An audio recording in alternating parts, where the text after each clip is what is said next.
Isa sa mga nagpakilala sa Tabaco City sa lahat ng sulok ng rehiyon at pati na rin sa buong bansa ay ang pinagmamalaki nitong makasaysayang simbahan, ang St. John the Baptist Parish Church.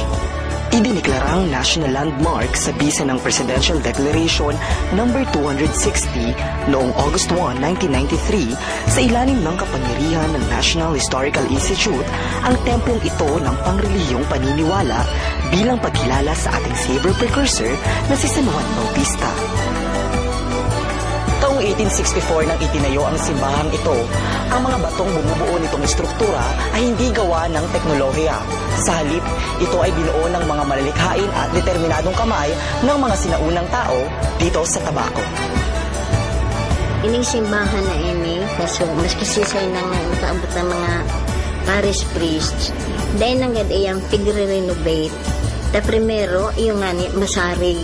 Ikaduwa, gusto ninda na mapreserval talaga sa antik na ginibo na simbahan. Tayo nang gad aso primerong ano kang simbahan.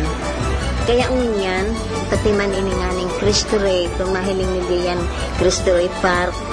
Iyang Cristo Rey Park yan, iyo man iyan, haluyo naman iyan, o yan bagang kampanaryo, pigahangaan baga iyang kampanaryo. Kaya tumida ko laon siya na diruedang so kampana. Ipapatalibong siya na ito, tulong klase dyan so mga kampana. Wala, sabi kayo ito kan mga gurano, pag tigpapaano ngayon diruedang tigpapatugtog ngayon, so mga tao naman sa hararay, mga muros daan, nagpapakadang. Sa likod ng bawat estruktura ay isang makulay na kasaysayan. At sa likod naman ng isang makulay na kasaysayan ay isang karangalan. Mula pa rin dito sa Tabaco City, the City of Love. Ito po si Noel Tonga Jr. at ito ang The Countryside Stories.